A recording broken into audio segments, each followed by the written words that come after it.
buenos días y gracias por estar. Voy a decir madrugar porque es sábado, aunque sean ya las 11:30, en estas segundas jornadas de la Escuela Popular Asturiana, la segunda de Entamar, que es desde la Asociación Cultural Entamar, estamos llevando a cabo por primera vez. Ayer se iniciaba en Oviedo, hoy estamos en Xixón, además en el barrio de Cimavilla, que es donde nació nuestra ciudad. Bienvenidos a todos los que nos estén viendo desde vuestras casas, como los que estéis aquí presencial.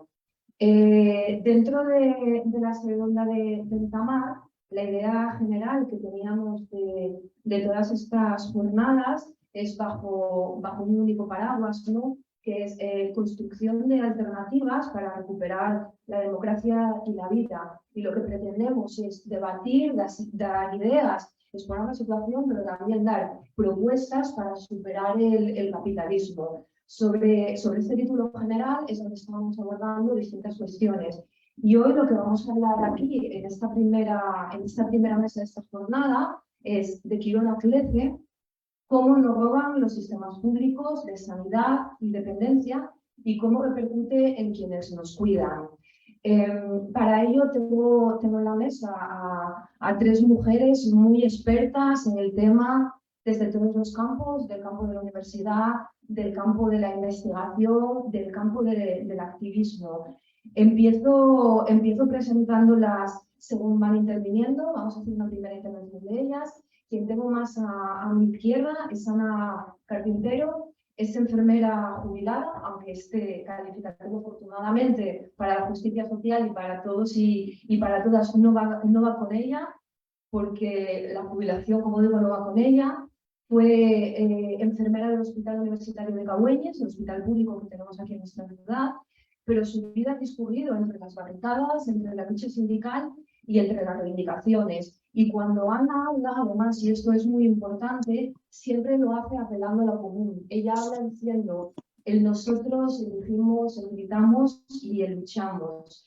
Es una de las personas, además, pertenecientes ahora a recientemente creado un movimiento Stop Quirón en nuestra ciudad, para ponernos un poco en contexto. Sabéis que es una multinacional de la sanidad privada, se va a implantar aquí, en Gijón, en nuestra ciudad. No existía ningún hospital de Quirón en Asturias y ella es una de las personas, además, que ahora, pues, está jubilada, como decía, está al frente de este movimiento. Y ya os dejo con Ana. Gracias. Hola, buenos días. A mí me toca hablar de los servicios públicos, en concreto de sanidad y de la última experiencia que tenemos en nuestra ciudad, que es el intento de montar el hospital de Quirón. Bueno, nada, yo he dicho decir que además que parece que somos, no sé, que somos en general aves de otro paraíso cuando decimos no a la Quirón.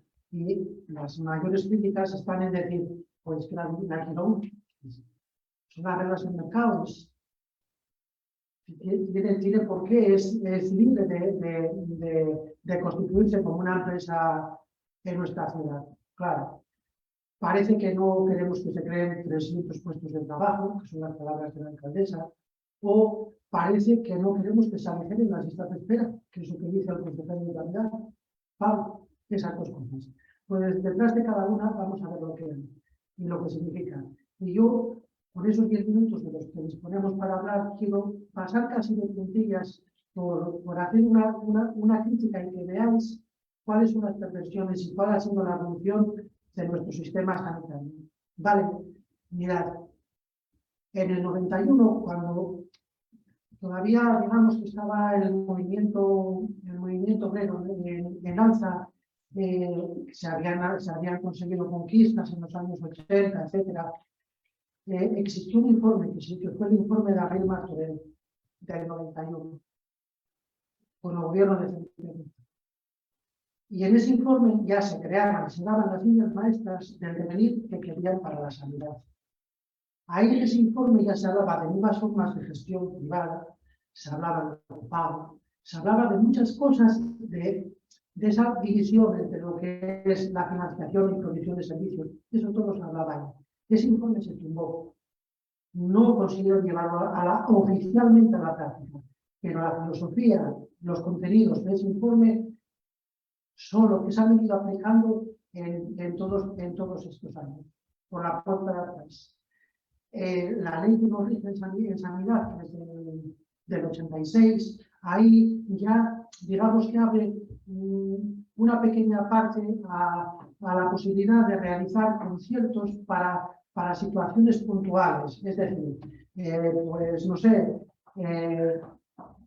en oftalmología, que es lo más típico de cataratas, yo tengo un boom, tengo una lista de espera grande, y entonces contrato puntualmente por un precio con un centro fuera del sistema público para realizar ese cometido en concreto. Eso ya se preveía en esa Ley General de Sanidad del año 86. Pero lo que fue un giro de tuerca vertiginoso fue la Ley 15/97. ¿Por qué? Porque en esa ley, o sea, esa cocina tan pequeña, nada, son 4 articulines, 4 párrafos.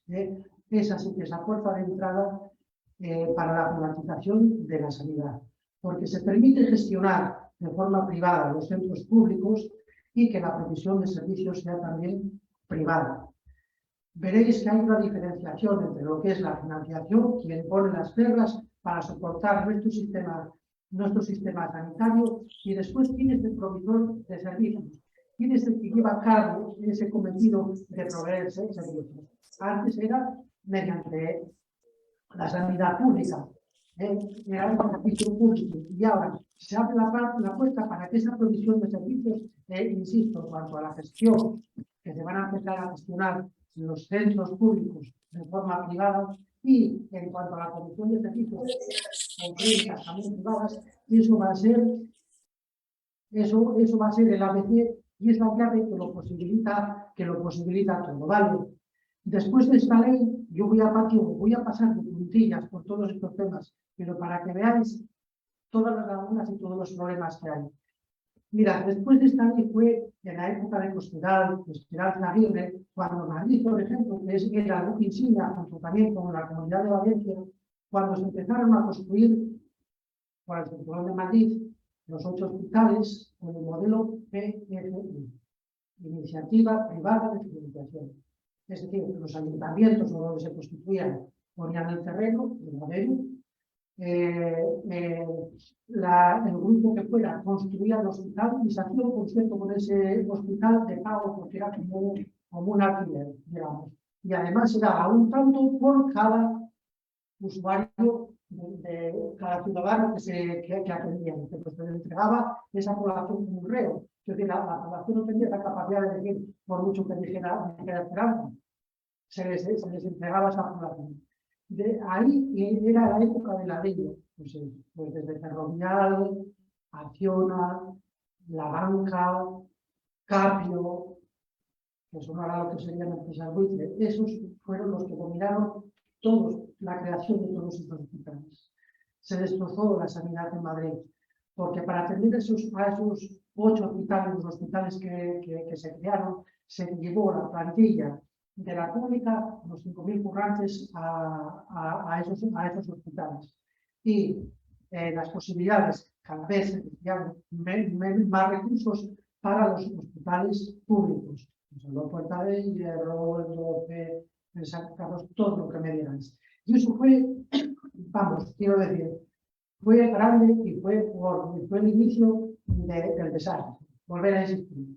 Se empiezan a gestionar los hospitales de forma privada y se están creando hospitales privados con unas cantidades ingentes de pérdidas millonarias, etcétera, etcétera. Por cierto, que cuando se empezaron a crear estos hospitales hacia 2005 aproximadamente, ya había un informe de la Organización Mundial de la Salud donde denunciaba que estos modelos de realizar obra pública y de tal, que eran totalmente, y de gestión a nivel administrativo tal, que era un santo desastre.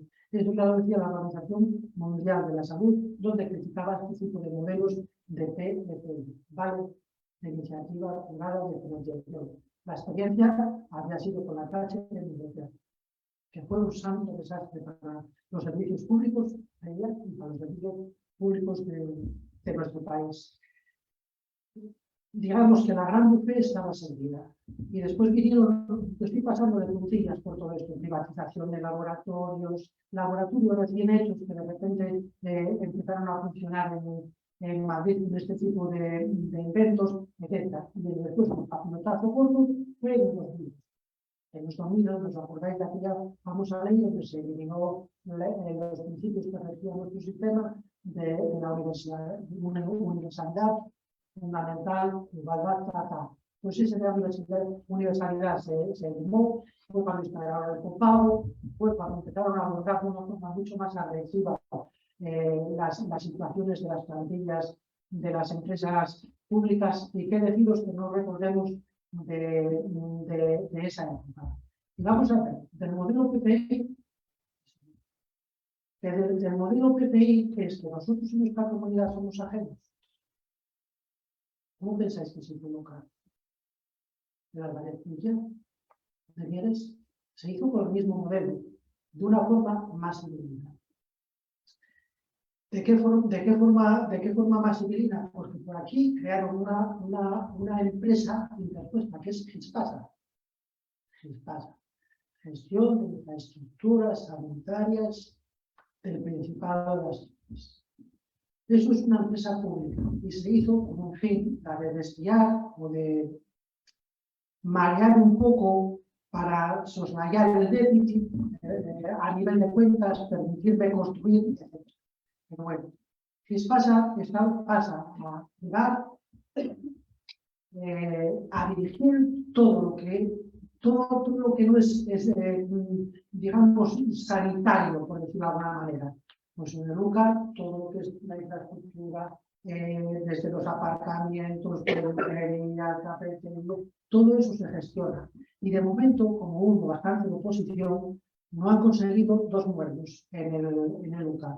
Un muerto es el tema de la lavandería, que sigue siendo pública, y el tema de la cocina, que sigue siendo pública, pero vamos, que acaricia como un tesoro en general, porque muchos de nuestros hospitales, la mayoría de estos servicios ya no nos pertenecen, están privatizados.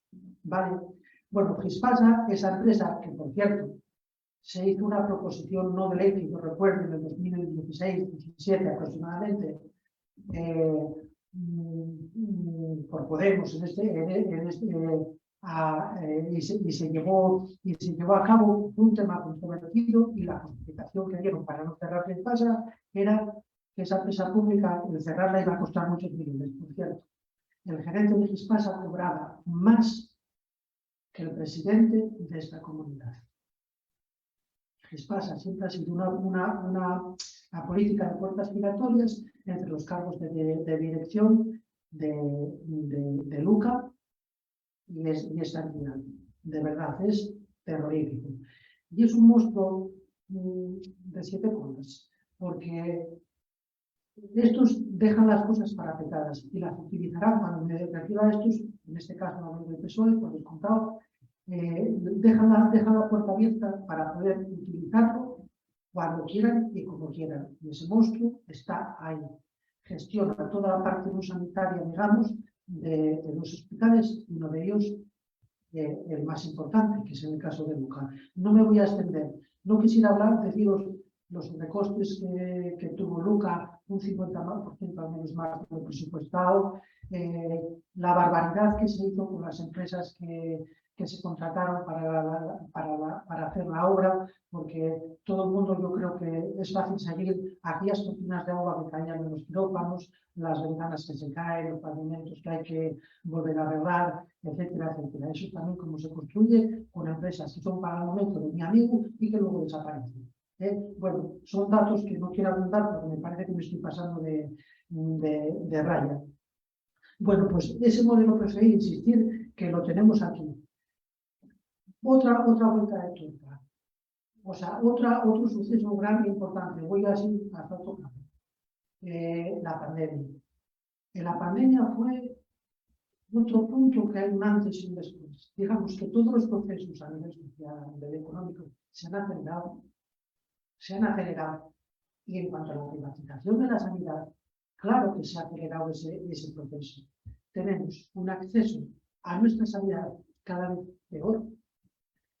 Y además tenemos después otra parte, unas listas de espera interminables y la sensación en la población de que nuestro sistema público no atiende las necesidades de los ciudadanos. Y por eso se incrementan los seguros privados de una forma exponencial. Para quien tiene pasta, porque claro, los seguros privados no es igual uno de 200 contra de 30 euros, objeto. Que la letra menuda, si queréis, es historia de otro costal y también se puede explicar. Los seguros privados y luego los que se llaman gastos de bolsillo, es decir, que la mayoría de nosotros, cuando tenemos una cita con nuestro especialista, que va a tardar un año, o que va a tardar 2 casi, entonces vamos al especialista de la privada. Y eso es cada vez más. Entonces hay unas sensaciones de decadencia, de falta de salida, de respuesta por parte del servicio público, en este caso de sanidad, a los problemas de los ciudadanos. Y en ese punto llega Quirón. Pues Quirón es más de lo mismo. Es seguro privado, empresa privada, aligerar estas esperas, que esto te puede perder el mordisco y ver la forma donde también se aligeran los bolsillos de los ciudadanos, porque yo voy a tener que pagar por unos servicios. Aunque bien sabemos que a la hora de la verdad, la mayoría o buena parte de su cartera va a estar de las derivaciones del sistema público hacia la privada. Y es por lo que decimos stop Quirón. Porque se monte una empresa privada, pues no, que se monte, pero que no sea a costa de los servicios públicos. Esa es la idea.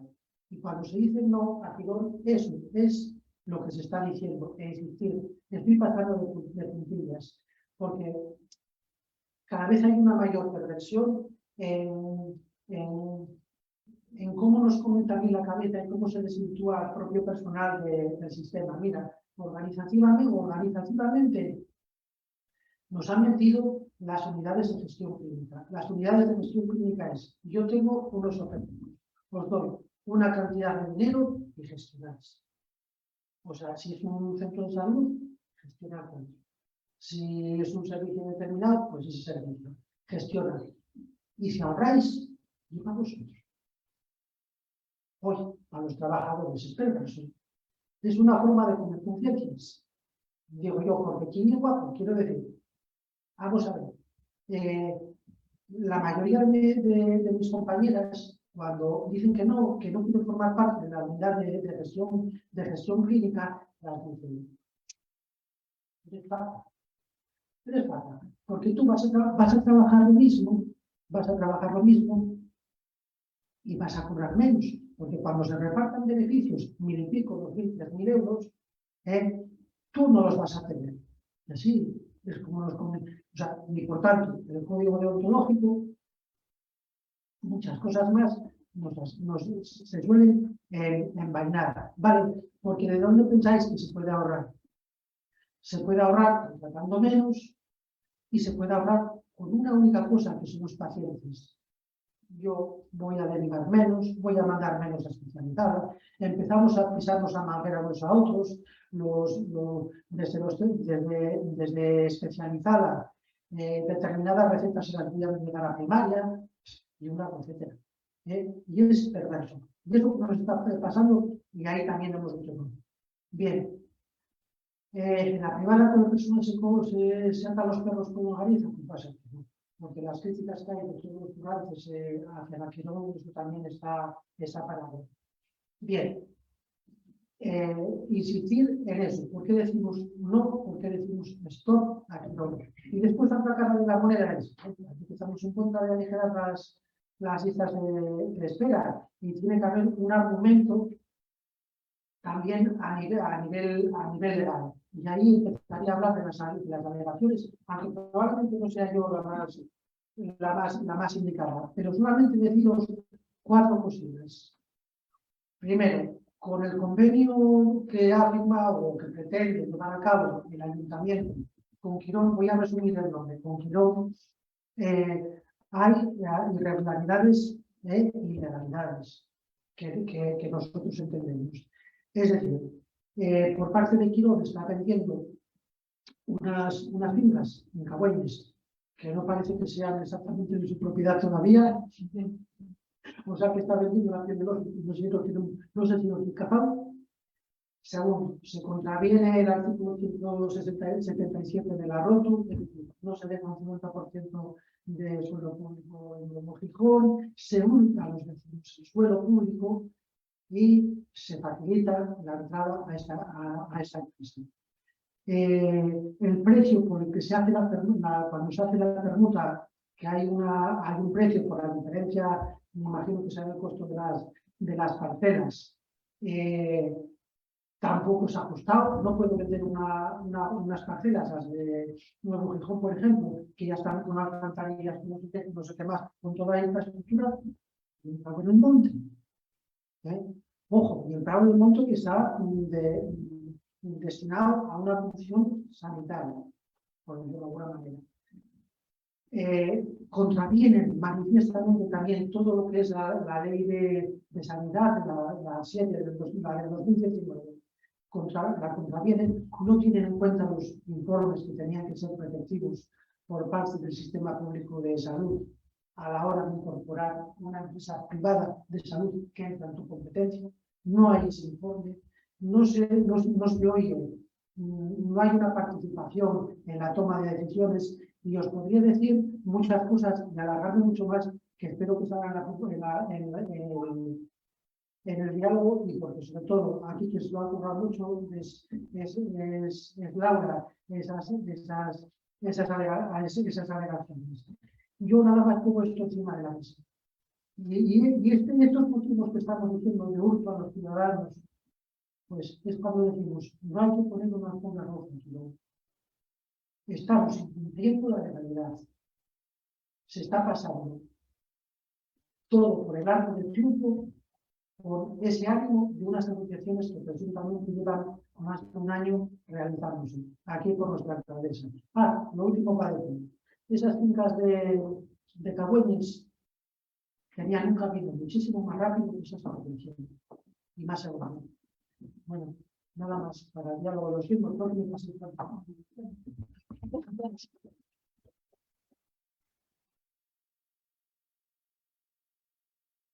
De cuidado seguimos hablando porque cuidados los necesitamos a lo largo de toda la vida y eso tenemos que ser conscientes desde que nacemos hasta que morimos. En este caso vamos a centrarlo ahora, ¿no?, en otro pilar importante del estado de bienestar, como son los cuidados, que están las mujeres trabajadoras. En el 97% de la plantilla es un trabajo feminizado y servicio de atención a domicilio. Para ello tengo a mi izquierda a Sandra Lema. Sandra es profesora titular de Sociología en la Universidad de Oviedo, está licenciada en Derecho y doctora de Estudios de la Mujer por esta misma institución.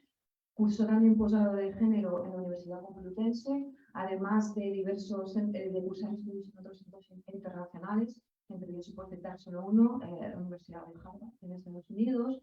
También tiene numerosas docencias investigadoras en universidades internacionales, como la de México, como el École de Estudios Superiores de Ciencias en Francia, también en el Fondo de Desarrollo de las Naciones Unidas para la Mujer en Ecuador.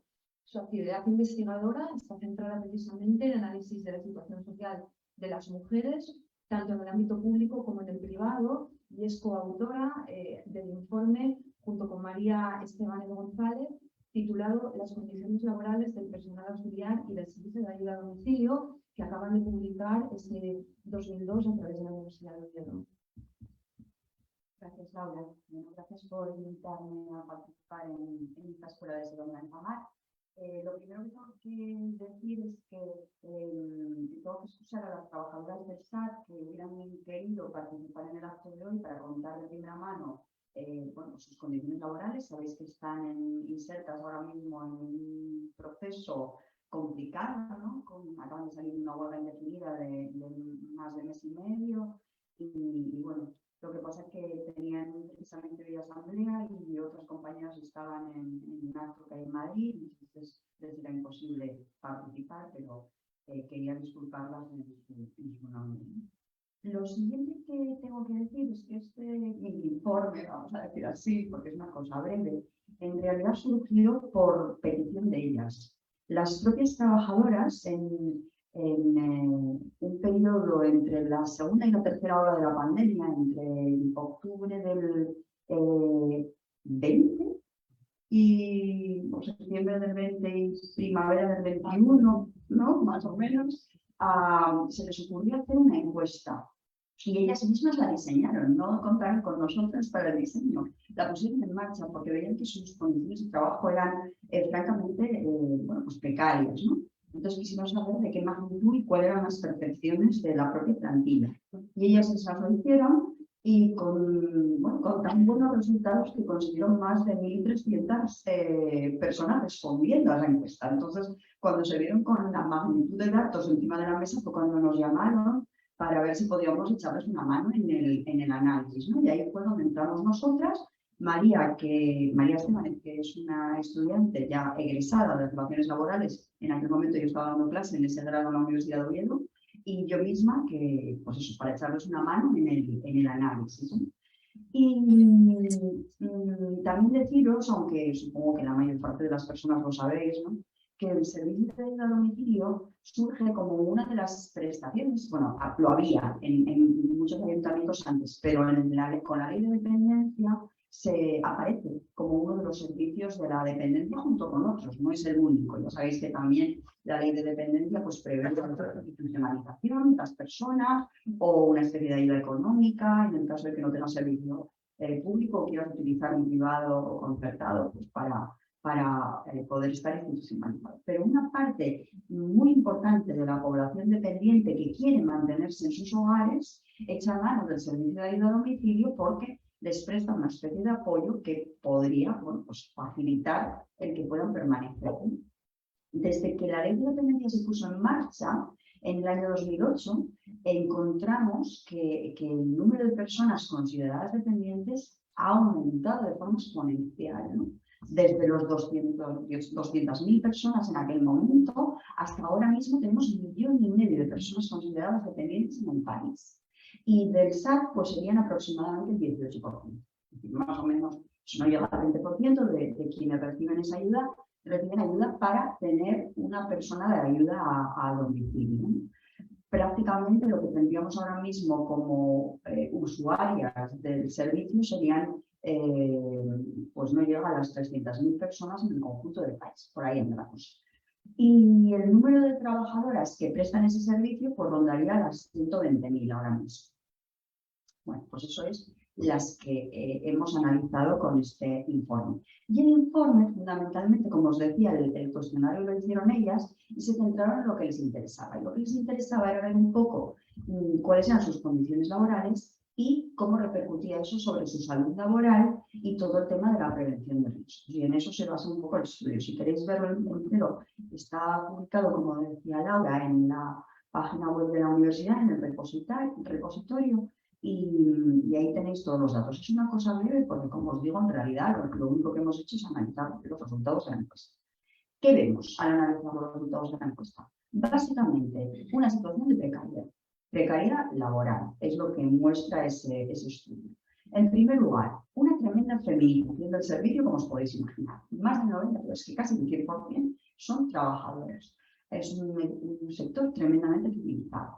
La otra cosa que caracteriza el trabajo, la parcialidad. Más del 60%, casi 7 de cada 3 trabajadoras trabajan a tiempo parcial. Imaginaos lo que supone eso.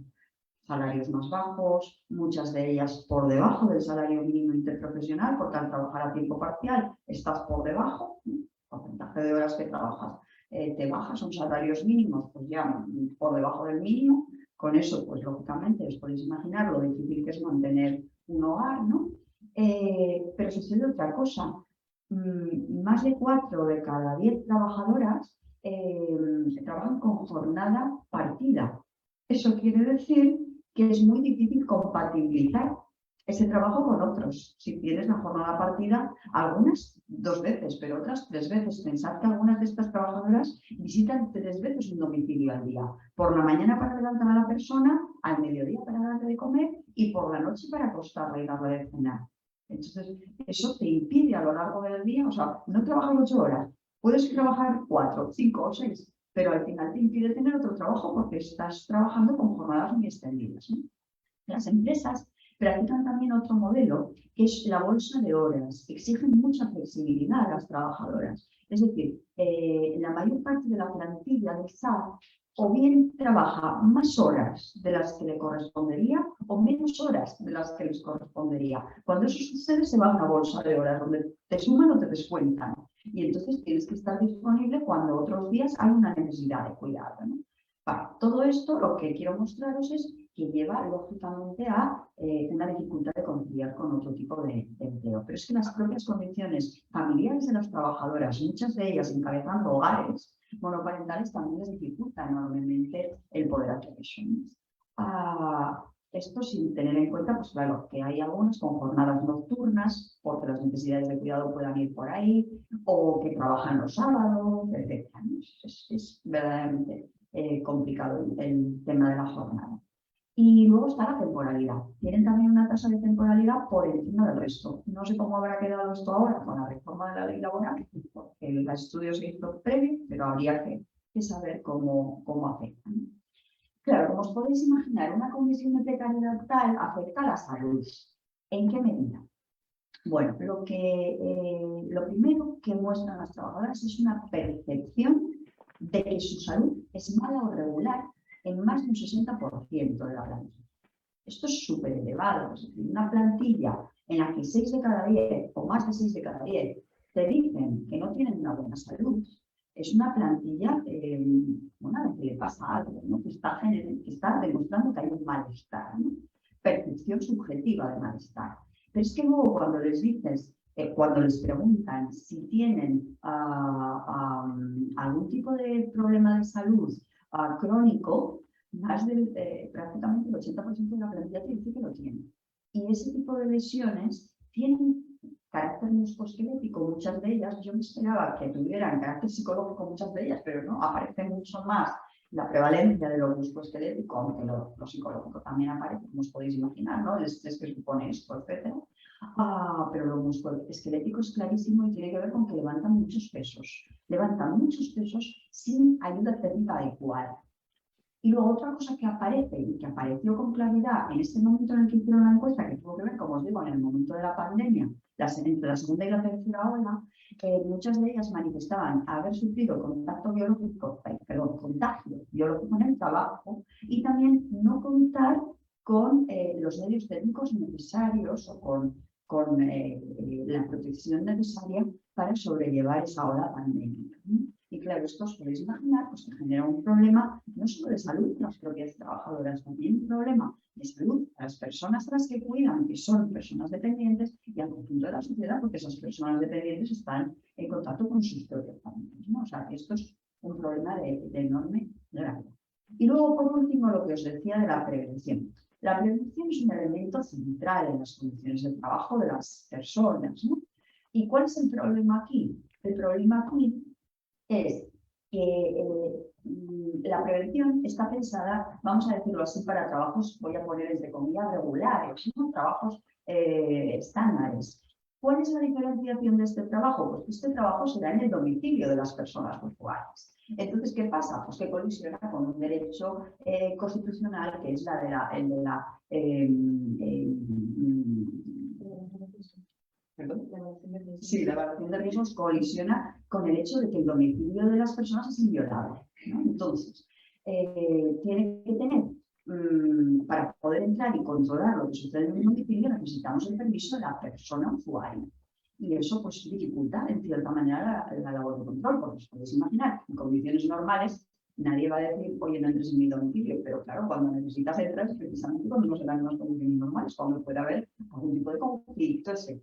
Entonces ahí es donde el problema aparece con mayor dificultad, ¿no? Pero pensad, siempre que planteamos trabajos feminizados, parece como que desafiamos el derecho laboral, ¿no? Las cuestiones, porque nuestros trabajos son diferentes, ¿no? Entonces, ¿aquí qué sucede? Que esto, que puede ser un reto para la prevención de riesgos laborales, podría ser interesantísimo, porque ahora con la pandemia y en la pospandemia muchas personas han empezado a trabajar en los domicilios. Entonces se generan ahí una serie de riesgos que convendría que desde el punto de vista de la prevención se tuvieran en cuenta. Ya no solo por las trabajadoras del SAT, sino por todo ese otro trabajo vinculado a la digitalización que tenemos ahí, ¿no? O el propio trabajo de las empleadas del hogar, que también se realiza en el domicilio de las personas que les contratan. Bueno, entonces todo esto, ¿qué consecuencias tiene y por qué nos interesa?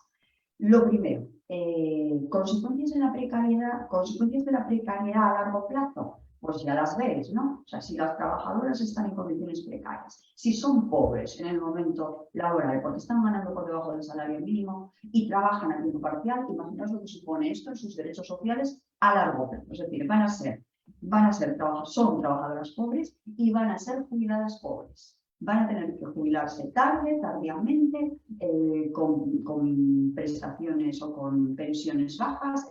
Eso no se puede permitir. Necesitamos reforzar sus derechos laborales. Eso está claro, es lo que están pidiendo con ese convenio por el que estaban luchando y que ahora mismo yo creo que se ha cerrado en falso y es prácticamente la opinión de buena parte de ellas, ¿no? Es una pena que no estén aquí para que nos lo contaran. Lo segundo que hay que tener en cuenta, esto no es solamente una cuestión de derechos laborales de las trabajadoras, es también una cuestión de las personas usuarias. Si tenemos una plantilla trabajando en condiciones poco dignas, eso lógicamente afecta a la calidad del servicio, como bien explicaba Ana. Es decir, si queremos tener servicios de calidad, tenemos que controlar la calidad de esos servicios. El Estado tiene que estar detrás, tiene que prestarlo, por tanto, la remunicipalización para mí es evidente. Lo que nos muestra este informe es que las condiciones de privatización y de externalización que se han impuesto en el servicio de ayuda a domicilio en los últimos años no llevan a una mejora en la calidad del servicio, sino todo. Dificultan o impiden que se trabaje en condiciones dignas y por tanto eso va a repercutir sobre la calidad del servicio. Pero yo quería poner el foco, y ya con esto termino, en algo, una mirada un poco más desde arriba. ¿Por qué sucede todo esto? Todo esto sucede porque estamos ante un trabajo muy feminizado que tiene que ver, como empezaba Laura antes la intervención, con el ámbito del cuidado. El ámbito del cuidado es algo que no tenemos resuelto socialmente y yo creo que tenemos que poner el foco ahí. Desde el ámbito del movimiento feminista, desde las economistas feministas, desde las académicas feministas, llevamos años denunciando que existe una crisis del cuidado en las sociedades contemporáneas, la mayor parte de ellas y en particular en nuestro país. Tenemos que poner el foco ahí, tenemos que plantear un modelo de reparto social del cuidado que sea justo, que no sea que las mujeres asumamos el cuidado de manera precaria cuando trabajamos en él, o de manera privada en nuestros hogares, cada una cogiéndose el cuidado de su familia y de los dependientes que tenemos alrededor.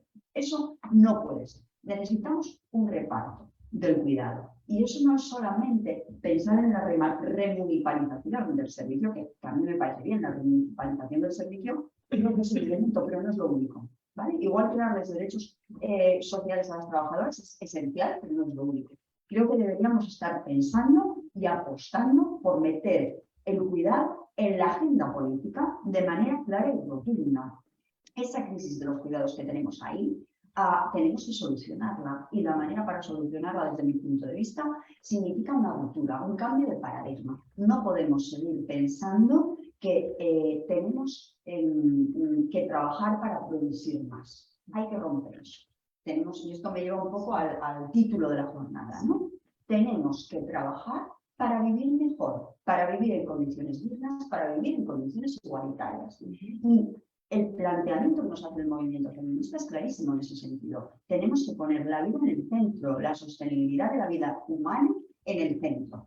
Y eso no nos vale con pensar solamente que vamos a cubrir el cuidado con el cuidado público. Seguramente tendríamos que estar pensando también en una modificación de las relaciones laborales de plano. No podemos seguir trabajando 8 y más horas, porque eso no es real. La población no trabaja 8 y más horas. Para que una parte de la población trabaje 8 y más horas, que es el modelo masculino típico tradicional de la industrialización, otra parte está excluida del empleo, totalmente, prácticamente un 30% de la población está excluida del empleo. Mirad las tasas de desempleo tan enormes que tenemos y si miráis en la población joven mucho más. Pero es que además otra parte trabaja precariamente con jornadas a tiempo parcial, de las cuales derivan derechos sociales de segunda. Y eso es una parte importantísima de las mujeres. Entonces, ¿cuál sería mi sugerencia? Yo cada vez que tengo, y desde la crisis económica del 2008 lo planteo cada vez que tengo oportunidad, creo que tenemos que tender a un reparto del trabajo que nos lleve a una reducción de la jornada de trabajo, pero no como se está planteando por ahí en algunos sitios de vamos a trabajar 4 días. No, no.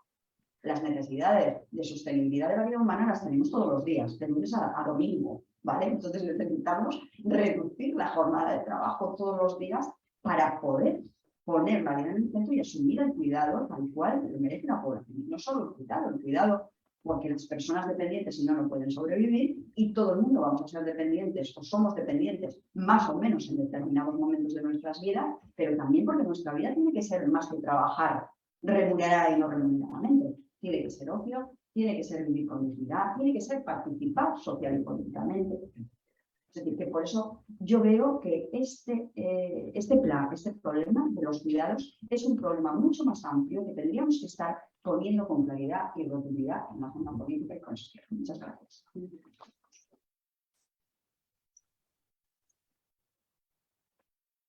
Y cerramos las ponencias con María Pazos. María es investigadora sobre economía, políticas públicas y bienestar de sistemas. Desde el 2004 hasta el 2019 dirigió la línea de investigación sobre políticas e igualdad de género en el Instituto de Estudios Fiscales del Ministerio de Hacienda y su línea de investigación principal son cómo las políticas públicas conforman los diferentes modelos de organización social y en especial además sus consecuencias para las mujeres. María es también autora del libro Contra el patriarcado, Economía feminista para una sociedad justa y sostenible. Es un libro que además ya tenéis disponible en PDF en su página web, mariapazos.com. Además, María, al igual que Sandra Lema, es muy conocedora de la problemática de las mujeres trabajadoras del Servicio de Atención al Estudio en Gijón. Recientemente también estuvo aquí en Gijón impartiendo una conferencia y también explicando, ¿no?, cuál es esa solución que nos aventuraba Sandra en su exposición, que pasa por una remunicipalización y por una gestión directamente pública. María, todo tuyo. Gracias. Hola, buenos días. ¿Me oís bien? ¿Sí? Sí. Vale.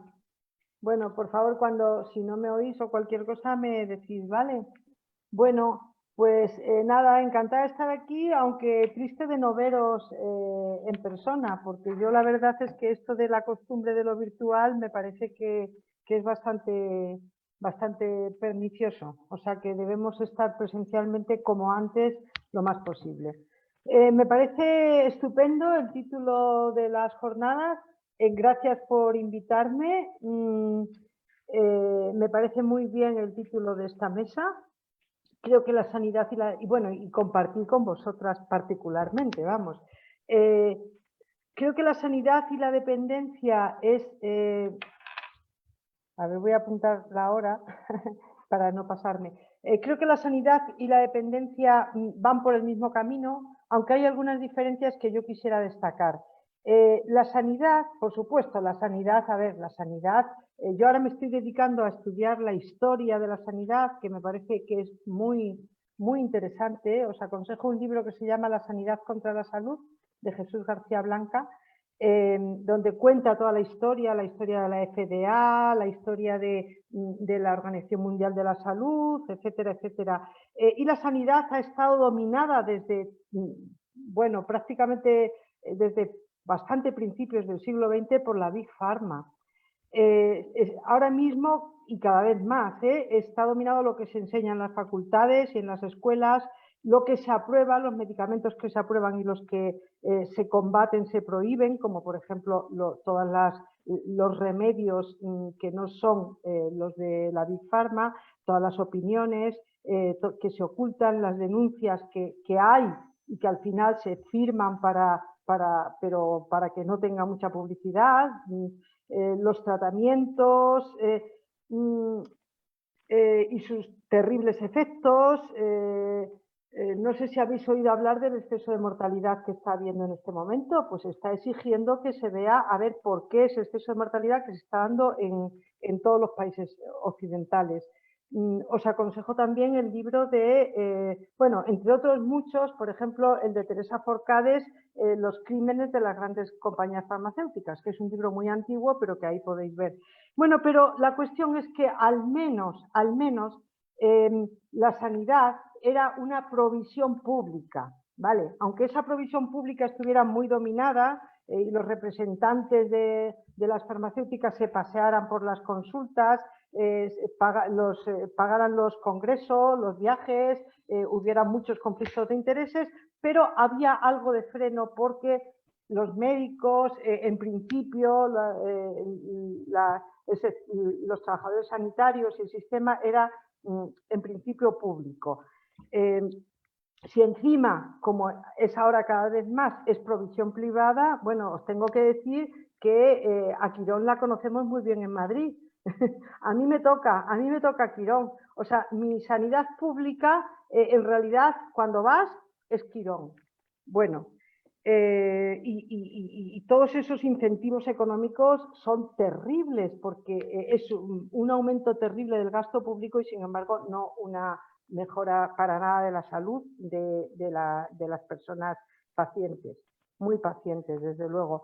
Bueno, hablando de incentivos económicos, supongo que conoceréis, aunque esto no se ha dicho en los medios mainstream, los pagos por paciente a los hospitales por paciente COVID, que eso es un gran incentivo económico que ha trastocado los datos de todo lo que ha pasado.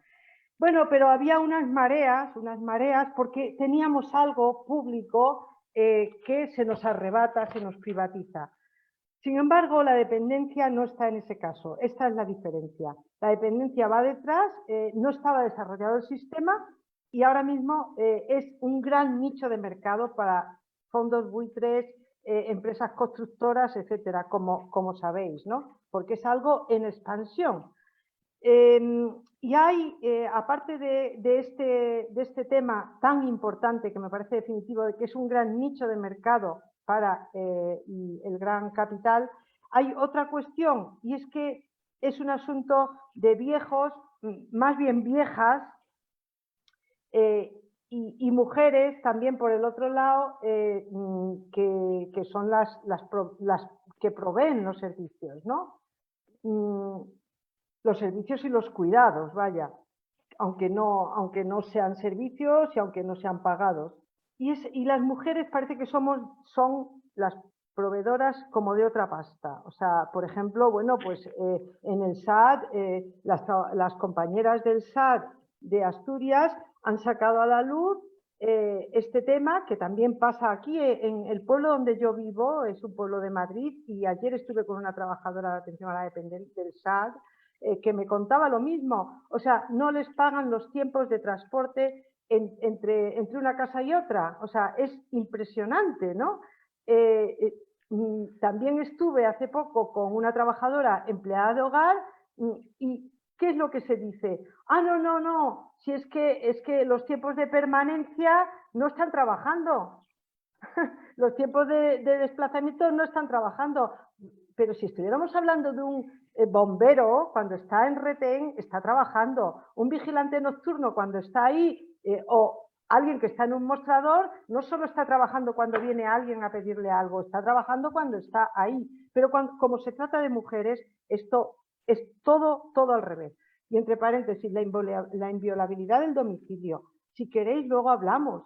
Pero eso es muy fácil de arreglar, porque sí que es verdad que si la familia no quiere, bueno, puedes tener muchos problemas para entrar en el domicilio, pero eso se firma al principio, si se le pregunta a la familia al principio de la provisión del servicio, y si la familia quiere, pues ya está, en esa familia se puede entrar. Lo que pasa es que nunca se pregunta, nunca se ha propuesto, tanto en atención a la dependencia, en domiciliaria, como en empleadas de hogar, que siguen diciendo otra vez lo de la inviolabilidad del domicilio. y hay que decirles a las familias que eso es bueno para ellos, porque la previsión de riesgos laborales es bueno, es para solucionarles los problemas. Pero no, claro, ya en caso de que haya un problema de conflicto, no es ahí donde hay que preguntar. Entonces es todo coartadas y todo al revés. ¿Y qué se dice de la atención a la dependencia ahora? Ahora es la gran estrategia de desinstitucionalización. Esta estrategia de desinstitucionalización viene de la Unión Europea, pero que sepáis, están todos los partidos del arco parlamentario completamente de acuerdo en ella. Os aconsejo un artículo en el diario.es el 24 de septiembre, donde se habla en este artículo, que debe estar escrito por una persona del PSOE, porque no me ha dado tiempo a verlo, pero bueno, habla del PSOE en primera persona. Pero da igual, o sea, es que todos los partidos están de acuerdo se han pronunciado explícitamente por la estrategia de desinstitucionalización. La estrategia de desinstitucionalización significa que las personas mayores se queden en su casa y que no vayan a las residencias. Y claro, ¿eso qué significa? Significa que las mujeres se conviertan en cuidadoras 24 horas, en empleadas de hogar o en trabajadoras de dependencia precarias, o en las tres cosas a la vez. Ahora mismo el sistema de atención a la dependencia en España está solucionado en cuanto al número de casos, un tercio, más o menos, un tercio de los casos se solucionan con la prestación por cuidados en el entorno familiar, que significa convertir a una mujer de la familia en cuidadora 24 horas. Esta prestación por cuidados en el entorno familiar, bueno, de la cual si queréis luego hablamos, porque es tremenda las condiciones, o sea, poner a una mujer a cuidar 24 horas, eso está por debajo de todos los derechos humanos básicos, ¿no? En todo, en remuneración, en derechos, en descanso, en todo. Bueno, y muchas más cosas. Esta prestación, precisamente por todas estas razones, por su impacto de género negativo, cuando se aprobó la ley de dependencia en 2006, muchas feministas de todos los partidos y también independientes luchamos porque en 2006, como digo, cuando se aprobó la ley de dependencia, las feministas no queríamos que se aprobara el artículo 18, que es la prestación por cuidados en el entorno familiar, porque sabíamos que esa iba a ser la regla, que las mujeres cuidaran en casa. Pero lo que conseguimos es que pusiera en la letra de la ley que se haría de forma excepcional cuando no hubiera otra solución. Y en realidad no ha sido ninguna excepción, ha sido la regla durante mucho tiempo. Ahora es un tercio, como digo, de los casos. Otro tercio de los casos se solucionan con el servicio de atención a domicilio. Que el servicio de atención a domicilio también está apoyado por la cuidadora 24 horas menos una, menos la que va, o también con la que va a domicilio, ¿no? O sea que son esas mujeres súper precarias, súper explotadas y súper esclavizadas las que están solucionando esto. Ahora, y si se habla de estrategia de desinstitucionalización, ¿qué va a ser? Pues más de esto. Y esto en realidad es una fantasía, porque bueno, a ver, es verdad, es una fantasía patriarcal. ¿Por qué digo que esto es una fantasía patriarcal?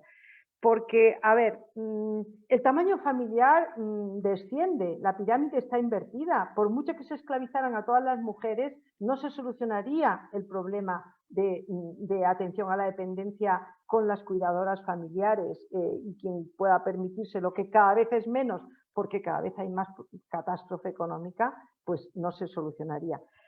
Pero bueno, también es verdad que hay que tener en cuenta que los hombres se mueren antes, los que quedan encuentran mujeres más jóvenes o ya las tienen, porque normalmente los matrimonios ellos son mayores, pero si no también encuentran mujeres y además tienen más dinero para pagarlo.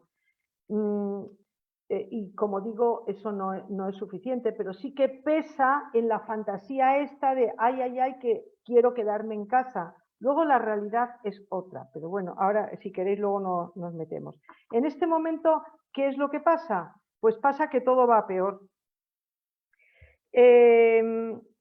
Como os digo, a ver, se dice que en este artículo que os digo del diario.es del 24 de septiembre, se dice, al final se reconoce algo que ya habíamos analizado, ya estaba bastante claro con los datos, pero no se había yo no lo había visto reconocido por alguien de un partido del arco parlamentario, que es que literalmente se dice que la mayoría de las mujeres, de las muertes que se produjeron durante los confinamientos en las residencias fueron por desatención.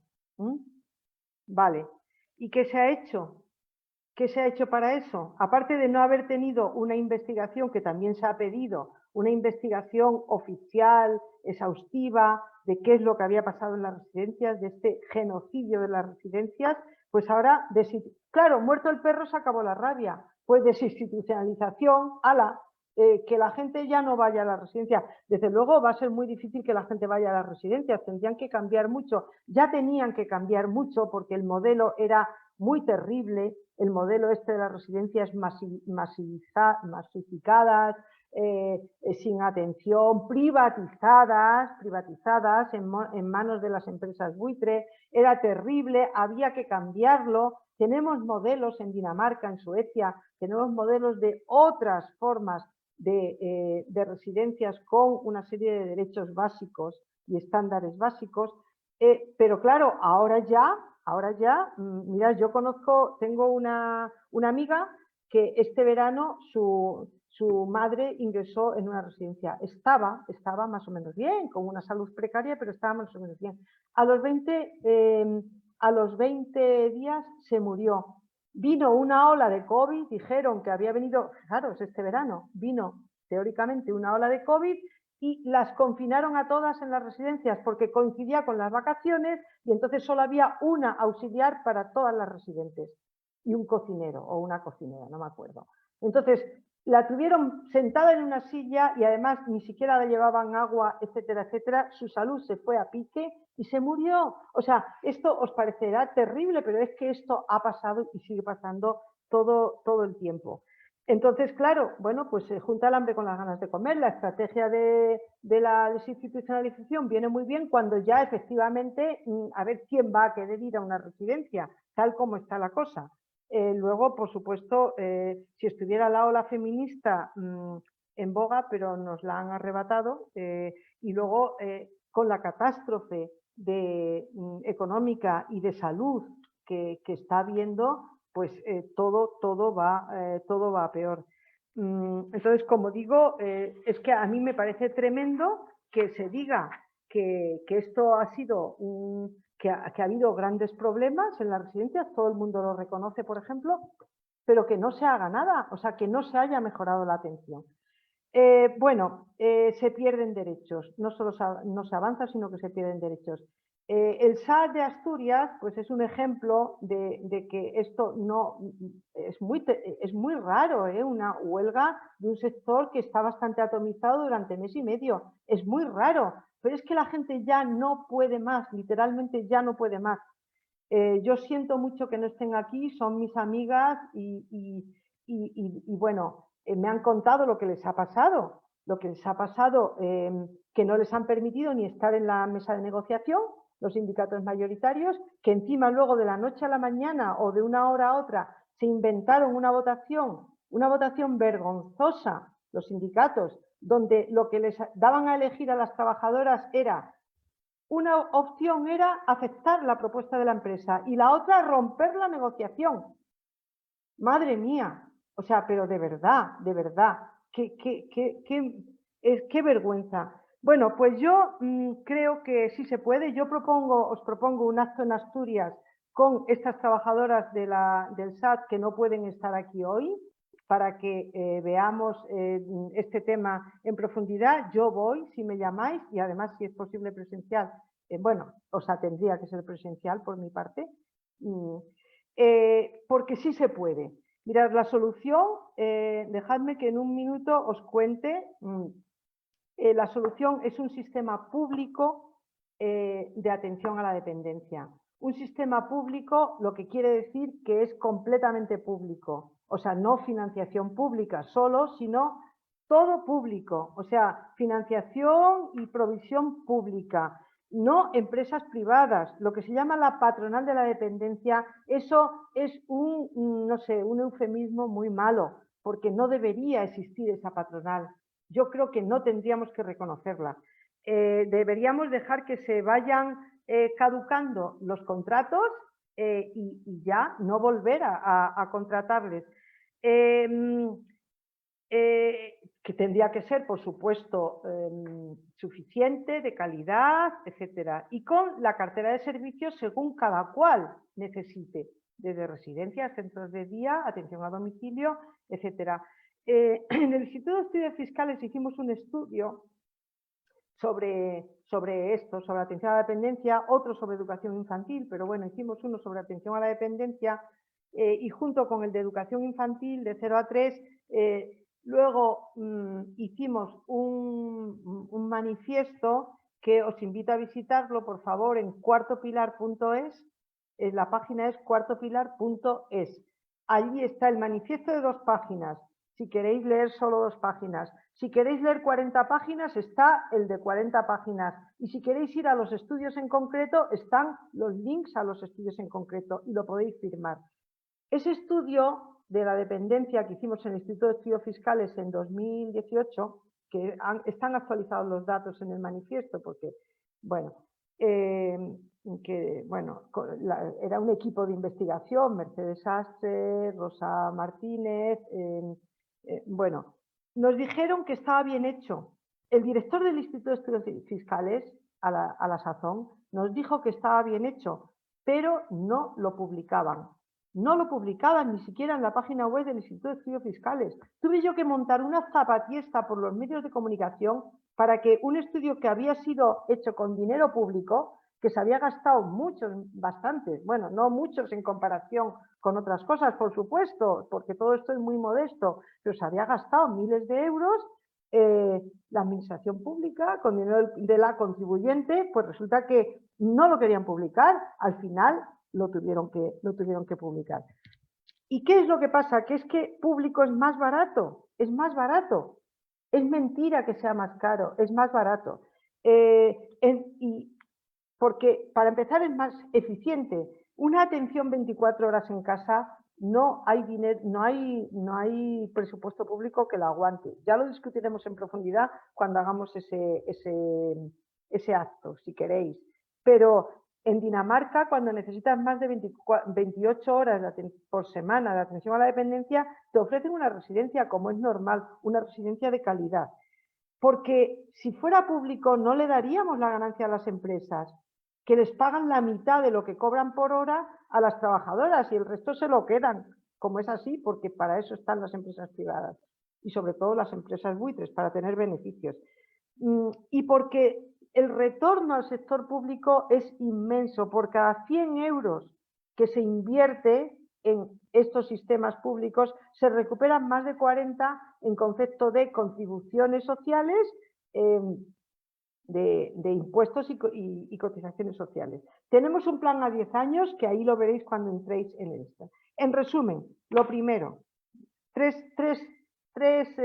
conclusiones. Primero, el enemigo es la patronal de la dependencia, la llamada patronal de la dependencia. Este es el mayor enemigo. Por supuesto, la complicidad de todos los partidos y la base social de, sobre todo, hombres que tienen la fantasía de que les sigan cuidando a las mujeres en este sistema patriarcal. En segundo lugar, la solución, todo público, como os he dicho, es una solución, es la única solución para las personas usuarias, que están muy mal cuidadas, para las personas trabajadoras y para el presupuesto público por las cuestiones de eficiencia a las que me he referido. Y en tercer lugar, propuestas. Primera, no os olvidéis, ir a cuartopilar.es. Segundo, en Gijón, en el Ayuntamiento de Gijón, hay que hacer un estudio porque, a ver, hubo un amago de municipalización, se había remunicipalizado el servicio de atención a la dependencia, de atención a domicilio, Y luego resulta que se hizo un estudio, que por favor yo os pido que me lo paséis, se hizo un estudio donde se decía que es que sería más caro. Yo quiero ver ese estudio, quiero que en ese acto que hagamos lo discutamos, porque yo no me lo puedo explicar, que haya un estudio que diga que lo público es más caro que lo privado. Y quiero el acto que a ver si podemos hacer con las compañeras, porque a esas compañeras, a esas heroínas, hay que apoyarlas, por favor, hay que apoyarlas, porque están en una situación extrema y ya no pueden más. Muchas gracias.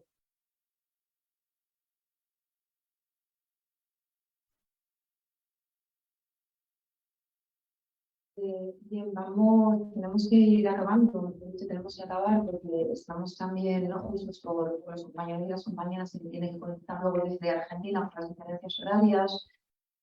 Os doy un minuto para que lo consideréis, pero ganar también, pero el tema de horario, sobre todo cuando tenemos que conectarnos con países tan lejanos con diferencias de 6 horas o más.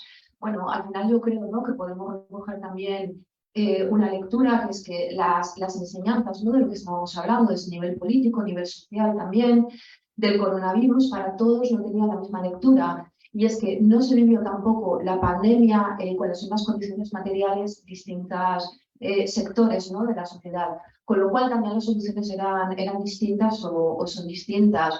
Volvemos a hablar después de la pandemia de crisis democrática, volvemos a hablar de monopolios, volvemos a hablar de desigualdades, pero las soluciones, como estamos viendo, al final no son las mismas.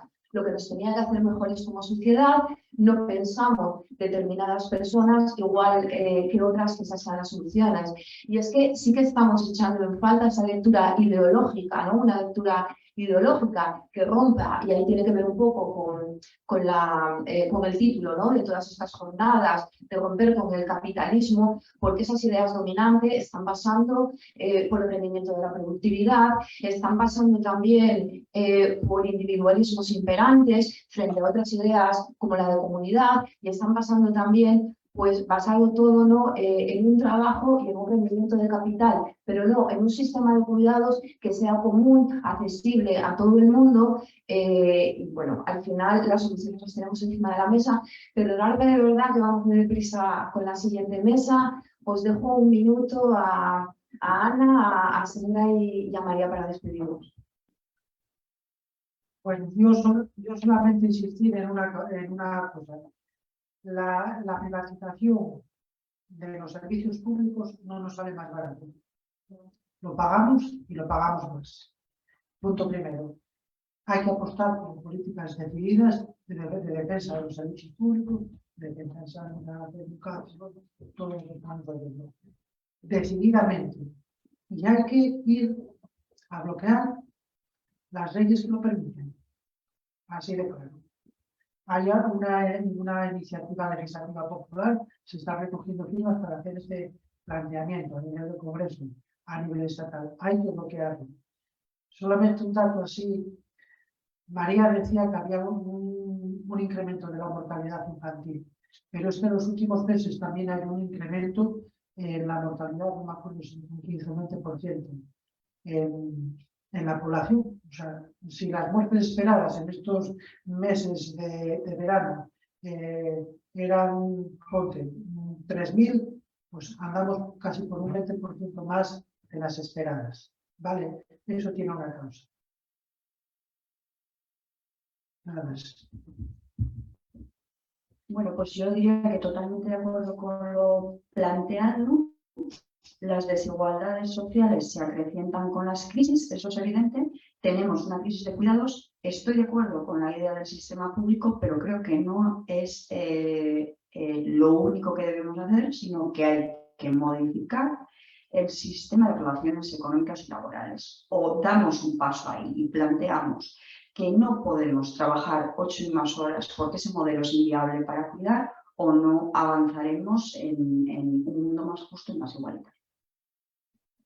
María, cierro una cosa diciéndote antes, te recogemos el guante aquí en Gijón para hacer ese acto ya presencialmente y bueno, lo tratamos luego ya después. Venga, María. Hola. Bueno, oye, gracias por recogerme el guante. Estoy encantada. Bien, a ver, dos cositas rápidas. Bueno, siento mucho que no hayamos podido tener turno de discusión con la gente que está, pero bueno, como vamos a hacer ese acto, pues allí espero que haya mucha gente y que podamos hablar en persona. A ver, yo no digo que... Gracias por sacar el tema de... Ana, por sacar el tema del exceso de mortalidad. Es tremendamente preocupante, pero yo hablaba de ese que tú hablas. Yo no hablaba del exceso de mortalidad infantil, hablaba del exceso de mortalidad en todos los países, que está, sobre todo en los países occidentales, que está habiendo durante el último año. Y que hay que, o sea, que nos tienen que dar explicaciones porque es que es muy gordo el exceso de mortalidad. Y también luego, por supuesto, el exceso de mortalidad de la población mayor, que es importantísimo. Pero luego ya simplemente decir también que, por supuesto, estoy de acuerdo, Sandra, en que se necesita no solo un sistema público, sino que las relaciones laborales mejoren. Pero es que para que las relaciones laborales mejoren, así como para que mejore la atención, el sistema público no es una condición suficiente, pero es una condición necesaria. Porque de entrada ya que esas mujeres estén reconvertidas en empleadas municipales, eso ya ha mejorado las relaciones laborales. Esa es la gran cuestión. Por supuesto, porque una cosa no sea suficiente, no quiere decir que cuando se hable de ella tengamos que poner el hincapié en que, bueno, eso es una cosa, no. Eso es una cosa absolutamente fundamental, primera, y junto con otras, por supuesto, pero es la clave. Sistema público suficiente, de calidad, a cada cual con lo que necesite, con la cartera de servicios que necesite, que ese sistema no dependa de la contribución de las mujeres de la familia, porque con eso termino, o sea, en Suecia nadie deja su trabajo porque tenga una persona dependiente en casa. O sea, lo que pasa es que los servicios públicos te proporcionan la autonomía funcional, digamos, ¿no?, que necesitas, y luego ya las personas de la familia, pues por supuesto te visitan, y te visitan más que aquí contra el fantasma patriarcal de que te dejan abandonada. Eso no es cierto, te dejan aquí más abandonada, y te visitan y te dan lo que se llama el tiempo de calidad, te dan cariño, te dan todo lo que sea, pero no necesitas para sobrevivir a una persona de la familia. Esa es la clave de los sistemas públicos que necesitamos, inspirados en los sistemas nórdicos, no de ahora que se están precarizando, y menos con lo que está pasando en Suecia, pero de los que se pusieron en pie hace décadas. Bueno, pues nada, gracias. Hasta pronto. Pues nada, sí, finalizamos ya. Muchísimas gracias por estar en estas jornadas, en esta primera mesa. Un debate muy interesante en el que desde luego vamos a seguir profundizando y vamos a intentar, desde luego que todos los que estamos aquí, que el tema de cuidados no solo esté en la agenda política y pública, sino también que haya avances. Muchas gracias, Ana, muchas gracias, Sandra y María. La próxima vez que nos veamos, estamos ahora en contacto, será ya de forma presencial aquí en Gijón para ese acto que nos emplazabas. Gracias.